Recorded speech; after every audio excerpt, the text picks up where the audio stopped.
The Galactic Medical Council chamber fell silent as Ambassador Thexara's mandibles clicked and barely contained disdain.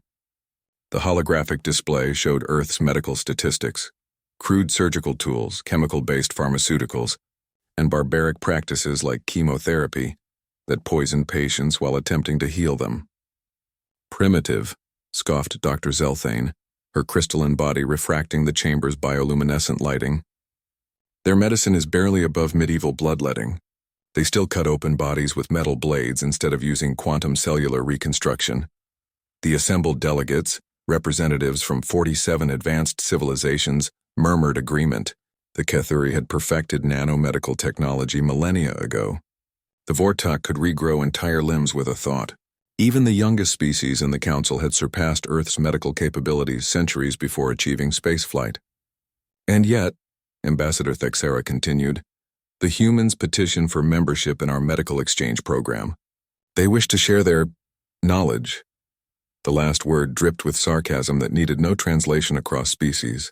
The petition had been Earth's desperate attempt to gain access to galactic medical technology. Humanity had only recently achieved faster-than-light travel, and their first diplomatic mission had been to request medical aid. Cancer, genetic diseases, and aging plagued their species. They offered to share their primitive techniques in exchange for advanced treatments. The Council's decision was unanimous, denied. Earth would need to evolve their medical practices for another 1,000 years before they could contribute anything meaningful to galactic medicine. Dr. Elena Vasquez received the rejection at the human embassy on Kepler Station. She had expected it, but the dismissive tone of the response still stung. At 35, she was humanity's youngest xenobiologist and had spent her career studying alien pathogens. The galaxy saw her people as backward savages playing with sharp sticks while others wielded energy weapons. 3 weeks later, the Crimson Death changed everything. It started on Xerion Prime, the galaxy's medical capital. The pathogen was unlike anything the advanced civilizations had encountered. A quantum virus that existed partially in subspace, making it invisible to their sophisticated scanning technology. It spread through quantum entanglement, jumping instantly between infected individuals regardless of distance. The symptoms were horrific. Victims developed crimson lesions that consumed flesh at the molecular level. Their quantum-based medical technology was useless. The virus existed in dimensions their instruments couldn't perceive. Within days, it spread to 12 worlds. Within weeks, it had infected 30 systems. The galaxy's greatest medical minds were baffled. Their nanomedical technology couldn't target something that flickered in and out of normal space-time. Their cellular reconstruction techniques failed when the virus corrupted quantum signatures. Entire populations were quarantined, but the entanglement transmission made containment impossible. Panic spread faster than the plague itself. The Galactic Medical Council convened emergency sessions, but their solutions all relied on technology that simply couldn't interact with the pathogen. For the first time in millennia, the galaxy's most advanced species faced a problem they couldn't solve. Dr. Vasquez watched the crisis unfold from Earth's medical research facility in Geneva. The irony wasn't lost on her. The same council that had mocked human medicine was now facing extinction because their advanced technology was too sophisticated to combat a primitive threat. "It's beautiful," she murmured, studying the pathogen's structure through Earth's crude optical microscopes. Where alien instruments saw nothing, human technology revealed the truth. The virus wasn't purely quantum.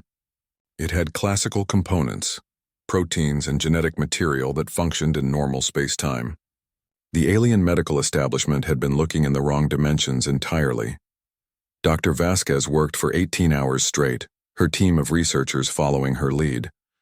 They used techniques the galaxy had abandoned millions of years ago: direct observation, chemical analysis, and pattern recognition. While alien doctors tried to quantum phase their treatments, the humans approached the problem with what the galaxy called brute force methodology. They identified the virus's classical anchor points, the physical structures that allowed it to maintain coherence across dimensions. More importantly, they found something the advanced civilizations had missed entirely. The pathogen was vulnerable during its transition phases, the brief moments when it shifted between quantum states. The solution was embarrassingly simple by galactic standards. Earth's primitive immune system boosters, vaccines based on weakened viral proteins, could train biological systems to recognize and attack the anchor points during transition phases. The human approach didn't try to fight the quantum aspects. It simply made them irrelevant. Within 36 hours of beginning their research, Dr. Vasquez had developed a working treatment.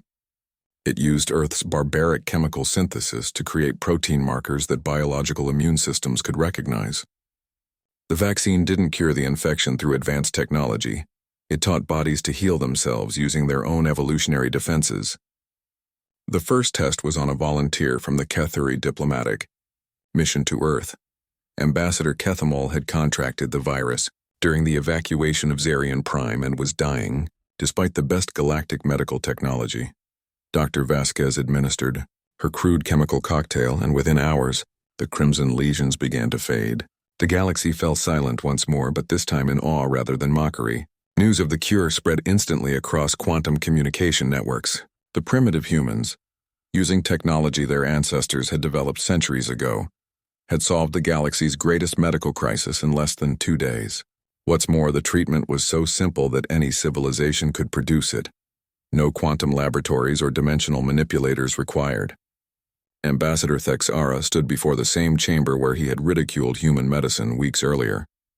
This time Dr. Vasquez stood beside him, her simple lab coat contrasting sharply with the elaborate biotechnological garments of the alien dignitaries. The humans, Thexara announced, have demonstrated that advancement and complexity are not always synonymous with effectiveness. Their primitive approaches have saved countless lives across the galaxy. Dr. Vasquez stepped forward. "We'd still like to join your medical exchange program," she said quietly. "But perhaps now it can be a true exchange. Your advanced techniques for our different perspective. Sometimes the best solutions are the simplest ones." The vote was unanimous, approved. Earth became the first species in galactic history to join the Medical Council, not because of their technological advancement, but because of their unique ability to see simple solutions to complex problems. As the chamber erupted in approving clicks, chirps, and harmonics from dozens of species, Dr. Vasquez smiled. The galaxy had learned an important lesson. Sometimes primitive methods weren't backward, they were foundational. And sometimes, saving the galaxy was as simple as remembering that the oldest solutions were often the best ones. Word count 1,000.